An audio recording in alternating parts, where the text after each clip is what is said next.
9। सत्यवती के द्वार पर आकर शांतनु के पग थम गए।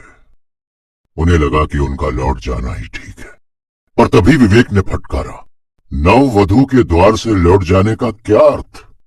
सत्यवती अब उनकी पत्नी थी। उनके इस विवाह तक की घटनाओं की यात्रा अब जैसे पृष्ठभूमि में चली गई थी। उनका औचित्य अनौचित्य, उनके प्रतिबंध परिबंध, इस विवाह के कारण राज परिवार के संबंधों और अधिकारों का नया संतुलन, सब कुछ अपने स्थान पर बहुत महत्वपूर्ण। पर उन सब से महत्वपूर्ण एक तथ्य था, सत्यवती अब उनकी पत्नी थी। वो उसके द्वार से लौट नहीं सकते थे। उनका यह संकोच या उनके व्यवहार पर झीनी सी ग्लानि की यह परत इस तथ्य को नकार नहीं सकती थी। उनका आचरण अब सत्यवती के पति के अनुकूल होना चाहिए। शांतनु ने कक्ष में प्रवेश किया। सत्यवती ने खड़ी होकर हाथ जोड़कर उनका स्वागत किया। शायद उसके अधरों ने हल्के से हिलकर कहा भी, पधारे महाराज, पर वो इतना स्पष्ट था कि कहा अनकहा एक जैसा ही रह गया। शांतनु सत्यवती को एकटक देखते रह गए। अपूर्व सौंदर्य था। ऐसी स्त्री को देखकर शांतनु के मन में उसकी कामना जाग उठे। तो शांतनु क्या करे? बैठो देवी। उन्होंने सत्यवती के कंधे पर हथेली से हल्का सा दबाव डालकर बैठने का आग्रह किया। सत्यवती की इच्छा हुई कि वो चिहुक कर पीछे हट जाए या आंखें तरेर कर राजा को देखे, पर इस इच्छा के साथ साथ उसका विवेक भी जागा। अब राजा उसके पति थे। उसका पति विवाह के पश्चात प्रथम मिलन में अपने प्रेम को स्पर्श के माध्यम से संप्रेषित कर रहा था, और सत्यवती चाह रही थी कि वो उसके हाथ को झटक दे। अच्छा हुआ कि उसे ठीक समय पर विवेक ने टोक दिया, नहीं तो कहीं सचमुच ही वो कुछ कर बैठती तो कितना अशोभन होता। पर सत्यवती भी क्या करे? तपस्वी उसे छूता था तो लगता था किसी ने उसके शरीर पर कमल की पंखुड़ी रख दी है, और साथ ही साथ मन में कमल वन खिलाता था। और राजा शांतनु ने क्षण भर को उसके कंधे पर हाथ रखा तो उसे लगा कि कंधे पर बिच्छू रेंग रहा है। पर सत्यवती को यदि राजरानी बने रहना है और राजमाता बनना है तो उसे इस बिच्छू को भी कमल की पंखुड़ियों का सा सम्मान देना होगा। सत्यवती ने अपने शरीर को देखा। आज तक ये शरीर सुख का माध्यम था, उसके लिए भी और तपस्वी के लिए भी। उस सुख के साथ न समाज था, न पद, न धन, न भविष्य, कुछ नहीं। पर आज इस शरीर का रूप बदल गया है। वो स्वयं सुख पाए न पाए, पर यदि राजा को सुख दे सके तो हस्तिनापुर का राज्य उसी का है। सत्यवती बैठ गई और शांतनु ने ध्यान दिया कि ऐसे समय में सत्यवती की ओर से अपेक्षित वाक्य आप भी पधारे आर्य नहीं कहा गया। निश्चित रूप से उसकी शिक्षा दीक्षा राज परिवारों के अनुरूप नहीं हुई थी, पर यह तो शांतनु को पहले ही सोचना चाहिए था। उन्होंने सत्यवती की शिक्षा दीक्षा, शील शिष्टाचार अथवा कोई अन्य गुण देखकर उसकी कामना नहीं की थी, या फिर यह सत्यवती का संकोच मात्र ही था। सत्यवती के प्रबल आकर्षण और मन में उठते हुए उत्ताल धिक्कार में बंधे शांतनु पल भर के लिए किंग कर्तव्य विमूढ़ से खड़े रह गए। सत्यवती राजवैभव से आतंकित सिमटी सी बैठी थी और शांतनु उसके रूप से त्रस्त याचक से बने खड़े थे। अंततः शांतनु ही बोले, सत्यवती, किसी प्रकार का कोई कष्ट तो नहीं हुआ? सत्यवती ने नकार में सर हिला दिया। मेरे प्रति कोई विरोध, कोई रोष, कोई उपालम तो नहीं मन में। शांतनु का स्वर बहुत ही धीमा हो गया था। सत्यवती ने फिर नकार में सिर हिला दिया। मैं बहुत ही अभागा व्यक्ति हूं सत्यवती। सत्यवती ने पहली बार चौंक कर सिर ऊपर उठाया। गुरुराज, अभागे कैसे हैं? मेरे बाबा ने तो कहा था कि पूर्व जन्मों के संचित अनंत पुण्यों के फल स्वरूप मनुष्य राज परिवार में जन्म लेता है और फिर पूर्वों का सा राज परिवार। शांतनु को लगा सत्यवती उतनी मितभाषिणी नहीं है जितनी वो समझ रहे थे। अब तक ना बोलने के पीछे कदाचित उसका संकोच ही था। संकोच का अवरोध एक बार हट जाएगा तो प्रवाह का अभाव नहीं रहेगा। शायद तुम ठीक कह रही हो सत्या। शांतनु रुके।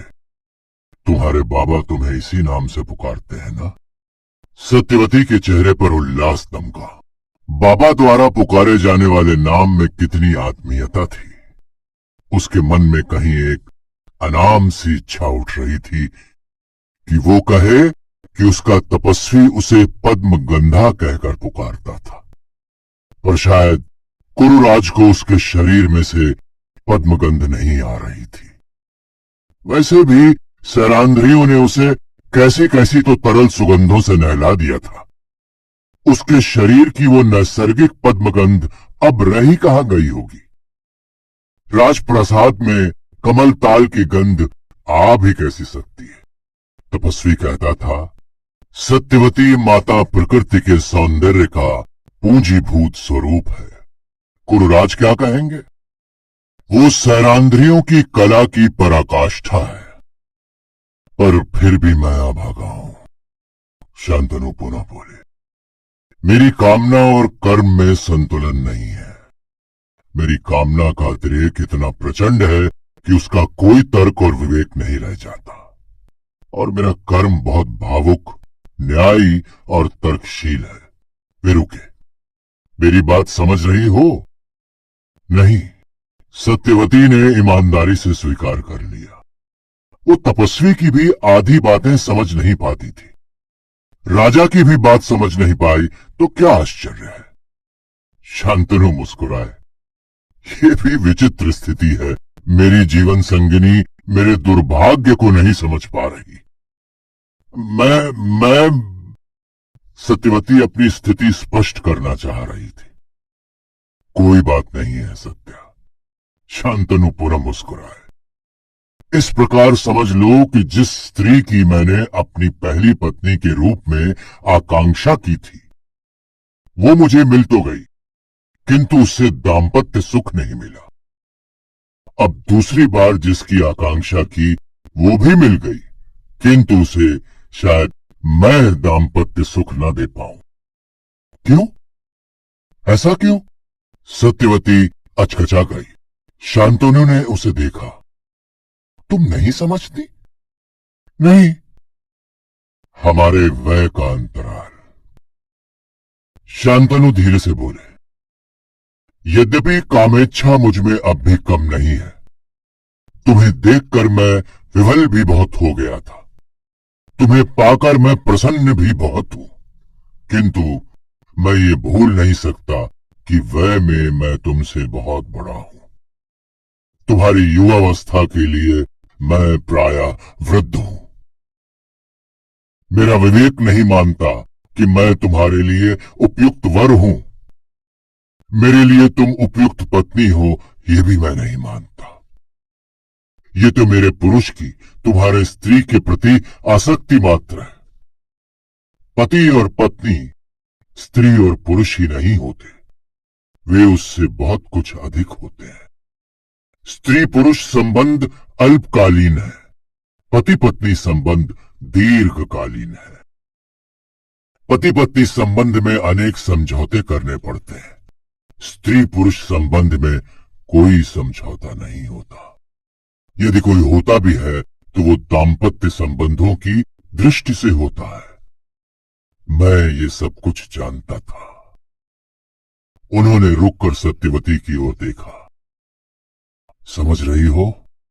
सत्यवती उनकी ओर देखती भर रही, बोली कुछ भी नहीं। ये सब मैं उस समय भी समझता था जिस समय मैंने तुम्हारे पिता से तुम्हारे लिए याचना की थी। इसलिए मैंने तुम्हारे पिता की शर्तें नहीं मानी। शर्तें अनुचित थी, क्योंकि मेरी याचना अनुचित थी, इच्छा अनुचित थी। पर उस पर मेरा कोई वश नहीं था, किंतु कर्म पर मेरा वश था। इसलिए मैंने अपना कर्म अनुचित नहीं होने दिया। उन्होंने अपनी बात रोककर पूरे कक्ष का एक चक्कर लगाया। भीष्म ने मेरी इच्छा देखी। भीष्म कौन? सत्यवती ने अनायास ही पूछ लिया। देवव्रत, शांतनु बोले। मैंने उसका नया नामकरण किया है, भीष्म। उसने काम ही ऐसा किया है। जो कुछ उसने किया वो उसी के योग्य है। पर मैं नहीं जानता कि जो कुछ उसने किया है वो हमारे लिए हितकर भी है या नहीं। हमारे लिए अर्थात मेरे लिए, भीष्म के लिए, तुम्हारे लिए। मुझे कई बार लगा है सत्या कि प्रकृति ने मनुष्य को पूर्ण बनाया है, पर उसका नाश आवश्यक है, अन्यथा वो अनश्वर हो जाएगा। और उसके नाश के लिए प्रकृति ने मनुष्य में किसी न किसी एक अविवेकी इच्छा को स्थापित कर दिया है, ताकि अपने नाश का दायित्व भी मनुष्य के अपने ही सर पर रहे। मनुष्य के मन में जब इच्छाएं जन्म लेती हैं तो वो नहीं जानता कि वो उसके लिए हितकर है या नहीं, किंतु प्रकृति जानती है। इसलिए वो मनुष्य की इच्छाएं पूरी नहीं करती।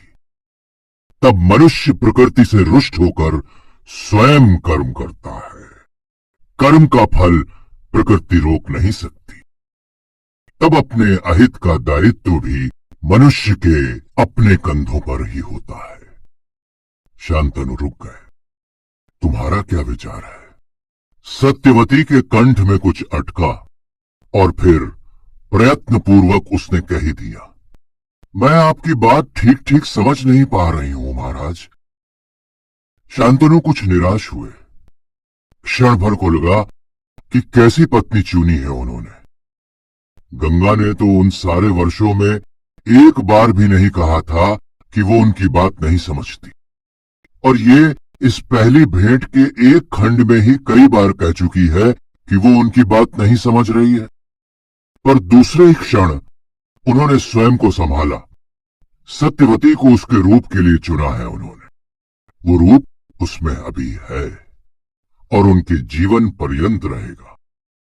उनकी समझ के विषय में कुछ भी जानने का प्रयत्न नहीं किया था उन्होंने, और सहसा उन्हें लगा कि दूसरों को भ्रम में रखने के लिए वो जो भी कहें, किंतु अपने आप से स्वयं को नहीं छिपा सकेंगे वे। उसका कोई लाभ भी नहीं है। वो आत्म साक्षात्कार कर रहे थे उसके वास्तविक और नैसर्गिक रूप में। सत्यवती को उन्होंने उसके रूप पर आसक्त होकर चाहा था। केवल रूप, मांसल रूप, कामेच्छा ही थी इस इच्छा के मूल रूप में।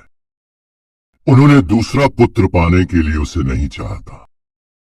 उसे उन्होंने जीवन संगिनी के रूप में नहीं चाहा। वस्तुतः उन्होंने उसे मनुष्य के रूप में नहीं, एक वस्तु के रूप में चाहा है, केवल भोग के लिए। इस वय में पुरुष धर्म पत्नी या जीवन संगिनी को पाने के लिए विवाह नहीं करता। वो विवाह करता है अभुक्त काम के लिए। उसे पत्नी नहीं चाहिए, उसे चाहिए रमणी, और रमणी में रूप ही पर्याप्त है, अन्य गुणों की अपेक्षा नहीं है। और वो ये क्यों कहते हैं कि भीष्म ने उनकी इच्छा देखी, कर्म नहीं? उन्होंने स्वयं भीष्म से कहा था कि एक ही पुत्र का पिता संतानहीन व्यक्ति के समान होता है, अतः वे दूसरी संतान पाना चाहते हैं। क्या भीष्म के लिए ये पिता का आदेश नहीं था? सत्यवती की इच्छा हुई कि वो सो जाए। कैसी तो नींद आ रही थी उसे। शरीर को तो यात्रा ने थका दिया था और मस्तिष्क को राजा की बातों ने। पर वो सो कैसे सकती थी? शांतनु राजा ही नहीं, उसके पति भी थे। वे उससे बातें कर रहे थे और वो सो जाए। पर यदि राजा उसे अनुमति दे भी दें तो क्या वो सो पाएगी? कैसा अटपटा सा लग रहा था उसे। एक सर्वथा अपरिचित व्यक्ति न केवल उसके कक्ष में उपस्थित था, बल्कि उसके पलंग के एकदम पास खड़ा था। यदि इस व्यक्ति के स्थान पर उसका तपस्वी होता तो वो उसकी गोद में सिर रखकर सो जाने में एक निमिष का भी विलंब न करती। पर ये राजा, तुम्हें नींद आ रही है क्या? सहसा शांतनु ने पूछा। पर मैं सोऊंगी नहीं, सत्यवती ने निर्द्वंद उत्तर दिया। बाबा ने कहा था कि जब तक राजा सो न जाए मुझे सोना नहीं चाहिए। ओह, शांतनु बोले, तुम्हारे बाबा बहुत समझदार व्यक्ति हैं। शांतनु आकर सत्यवती के पास बैठ गए। सत्यवती कुछ और सिमटी, पर अब शांतनु की शिराओं में काम मद लहरा रहा था। सत्यवती की मनोदशा जानने का उनके पास अवकाश नहीं था। उनके लिए यही पर्याप्त था कि सत्यवती उनके पास थी और वो उनके अनुकूल हो या ना हो, पर उनके प्रतिकूल नहीं थी। शांतनु ने तब सत्यवती को अपनी बाहों में लिया तो एक क्षण को उन्होंने अनुभव किया कि सत्यवती की त्वचा उनके स्पर्श से समर्पण के लिए शिथिल न होकर विरोध में कुछ संकुचित हुई थी। पर यह भाव उनके आवेग में वैसे ही बह गया जैसे कोई छोटी सी टहनी गंगा की लहरों के साथ बह जाती है। शांतनु सो गए, किंतु सत्यवती को बहुत देर तक नींद नहीं आई। थोड़ी देर पहले तक ये पुरुष उसके लिए अपरिचित था।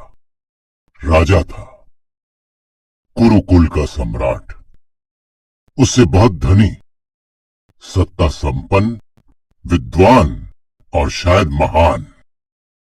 सत्यवती क्या थी उसके सामने? एक निर्धन केवट प्रमुख की पुत्री, न शिक्षित न राज परिवारों के विधि विधान को जानने वाली। पर इस सम्राट के भीतर बैठे पुरुष ने सत्यवती के नारी सौंदर्य के सम्मुख घुटने टेक दिए थे और अब सत्यवती शांतनु के समान हो गई थी, कहीं अधिक शक्तिशालिनी भी। उसके पास रूप और यौवन था।